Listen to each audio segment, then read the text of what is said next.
standards and so on is set at the provincial, at the level of the province. And so, Mr. Lee, the sensitivity of Middle East, you are very aware of that one. So, and complicity of the situation in any part of this area, including Iran. Everyone, since 1990, I am involved in the politics of Canada. So, everyone we see that Liberal Party, they are, some of them, and last one we spoke from COVID, they are supporting a violent and undemocratic cult, warmonger Mujahideen. They paid the trip for the Miss Volko to Paris. By the way, they put in the terrorist list by the Liberal government.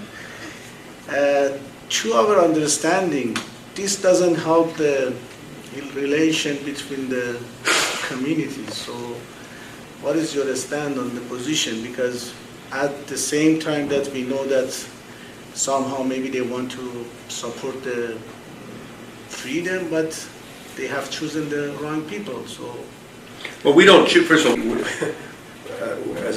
as a political party, we support freedom and democracy, but we also support the right of people to choose their way to express that. We don't pick sides or pick up and say we're going to support this political party in Iran versus that political party, or this political movement in Iran versus another political movement in Iran. That would be an incorrect statement to say that the Liberal Party favors one or the other. We do have had traditionally a policy with respect to groups that advocate violence and that practice violence that we don't support that anywhere in the world. It's not something we're in favor of. I do think that in Iran, the current regime is deeply troubling in its policies, in its internal repression, and in some of the policies that it's following. And we have expressed strong, as other countries have, as the United Nations itself has, we've urged the government of Iran to comply with international law with respect to the development of its nuclear program.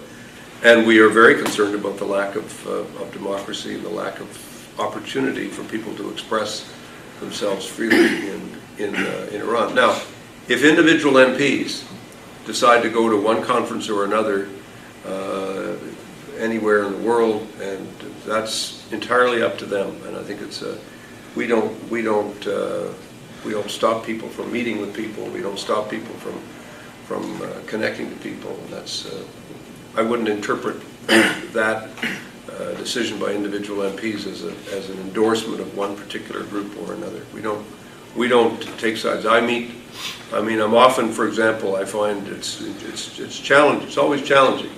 If I meet with a particular government, or if I meet with a representative of a particular group, I often get other people saying, "Why are you supporting this government or this group?" The answer is, I'm not. I'm just meeting with them. That's what we do in Canada. We meet with people. We don't stop meeting with people. Meeting is the 15 that I sent a letter to you and Mr. Diantu. We said that if you have any fact that we don't know, please let the community know. Because see, many of Iranians who are in Canada, they fled the country, including myself. It doesn't mean technicality when they are opposition doesn't mean they are democratic. And the point is that, for instance, in this cult, Mujahideen, from 1988, everybody has to divorce the family, and nobody has the right to marry. So it is against the United Nations human rights and against the Canadian value. No.